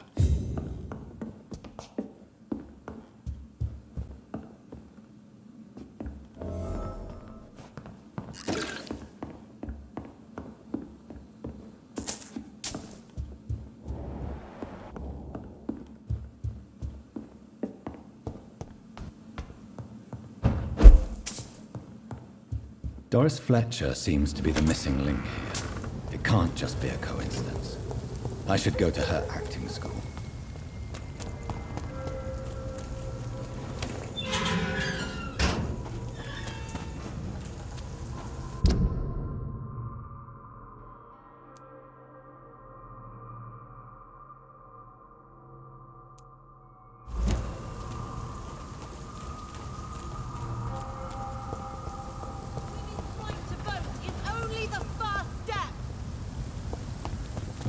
Women of all countries, unite!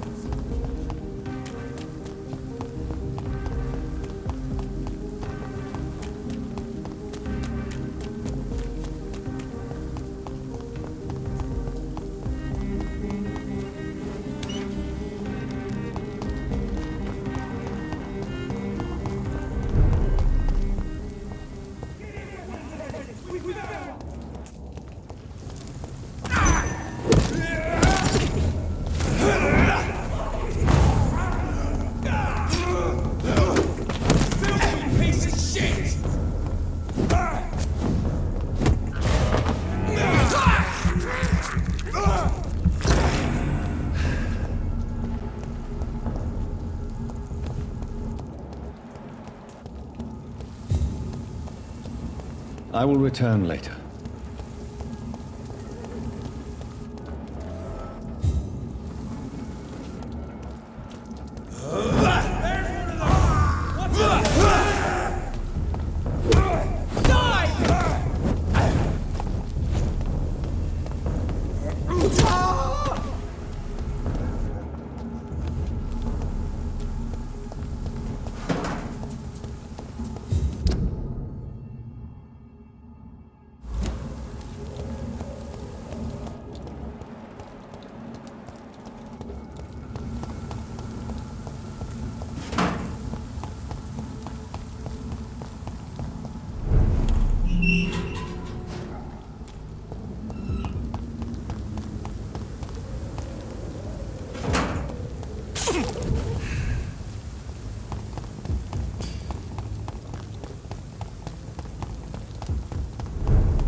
Safe place.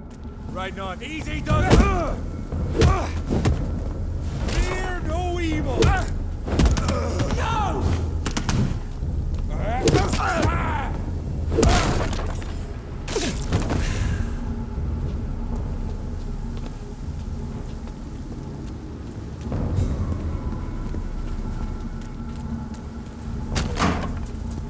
There's an open window on the second floor. I should be able to get in through that.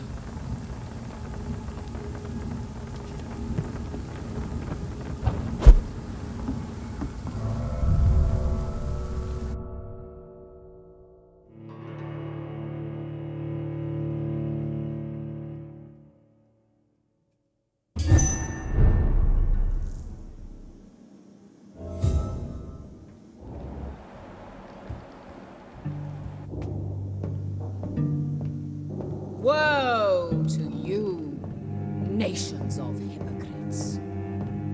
For in front of you stands the tall queen. You can but... Can that be Doris Fletcher's voice? Where does it come from?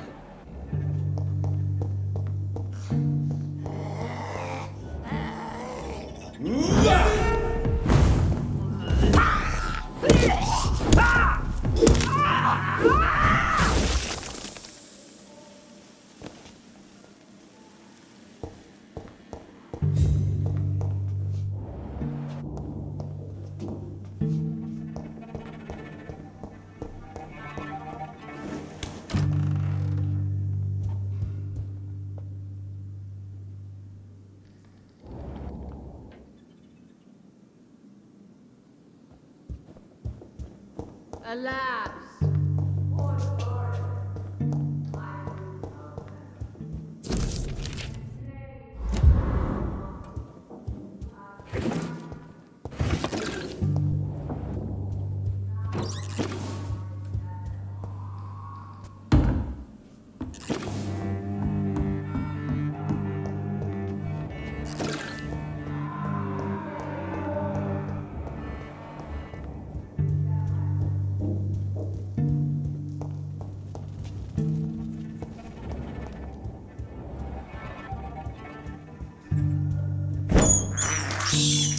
This is despicable.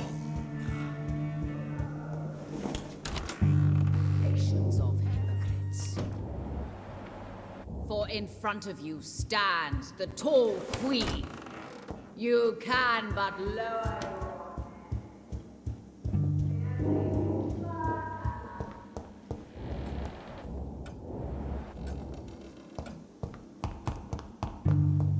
It's locked, all right.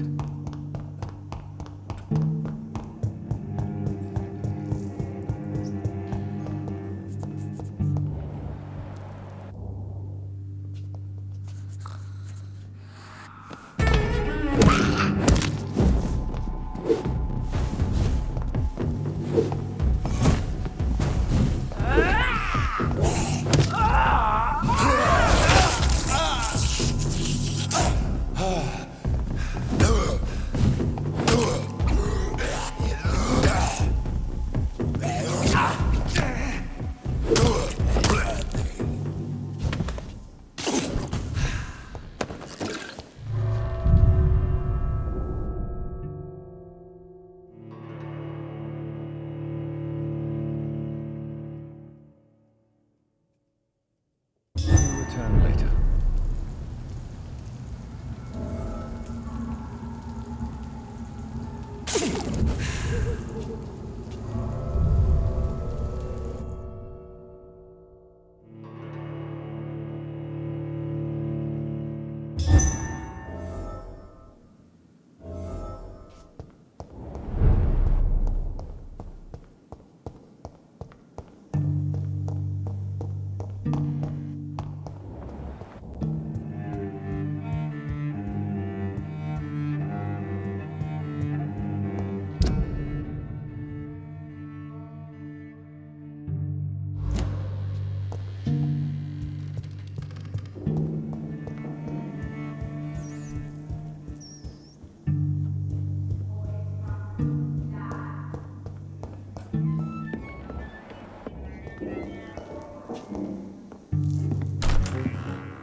Who are you?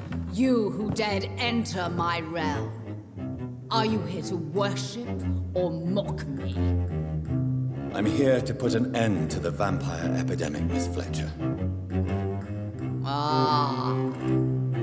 But Doris Fletcher is no more. She was consumed by this putrid flesh that now enshrouds her. You feel anger for what happened to you, but I can help you. I'm a doctor, Miss Fletcher. Doris Fletcher is no more. All that remains are the dreams of the queen she was, and the queen she'll be.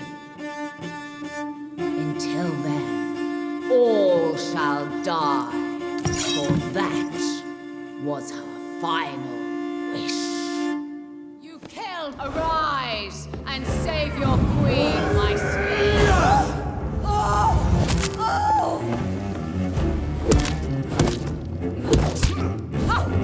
Your hand is shaking. Behold, Kinslayer, the disgrace of sheep now. Will she be the queen again once they all share my fate?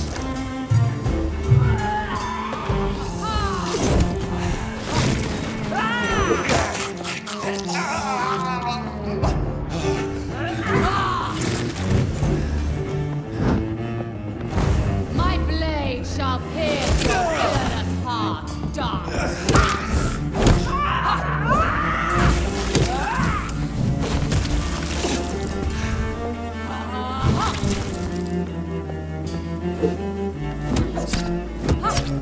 On guard! Come to me, my servants! Avenge me!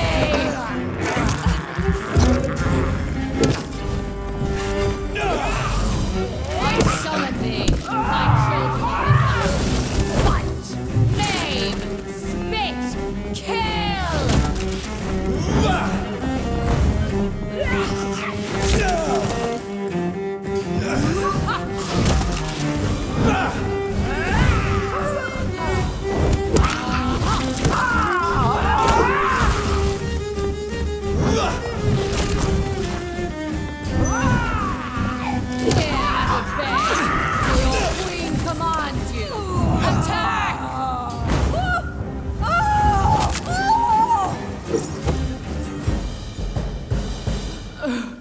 Wait. I beg you, wait. What?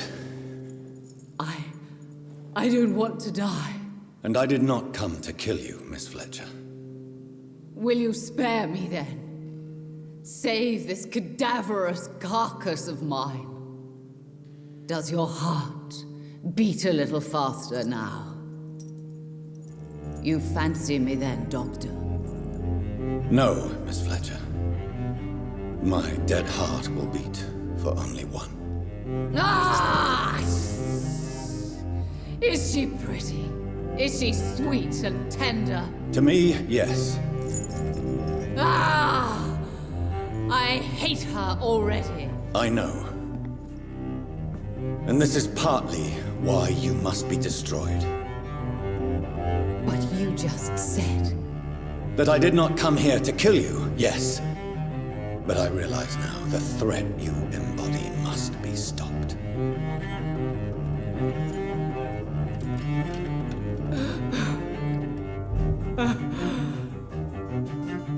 Will I be remembered? Will you? You were Doris Fletcher, the greatest actress of her generation. No one can take that from you. Thank you. And farewell.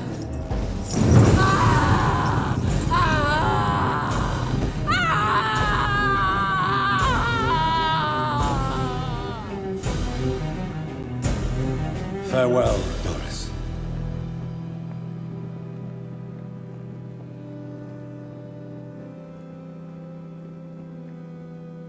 Bravo! So dramatic. I love it. McCullum. How strange I seem to find you whenever I'm inquiring about that Skal infestation. I mean you no harm. I'm not here for you. But once I've put all the pieces of the puzzle together, I'm sure we'll have a little chat, you and me. Stay away from me, McCullum. You and all your war dogs. That I can't guarantee, Dr. Reed. But I'll let you go. For now. I should probably leave the theater right now.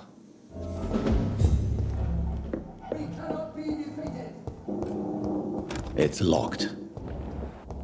The West End should be safe now. But London is not. It would be wise to benefit from the Ascalon's protection while I continue my research during the Great Hunt.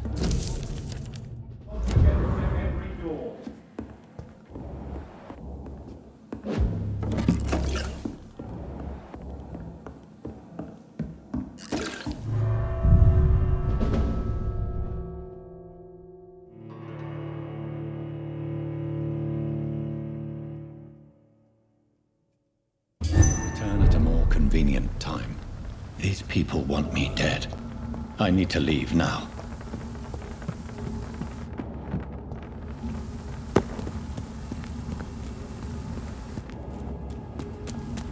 So Doris just needed to be close to her audience to infect them. Contagion through skin. Over there! There's one of Very them disturbing.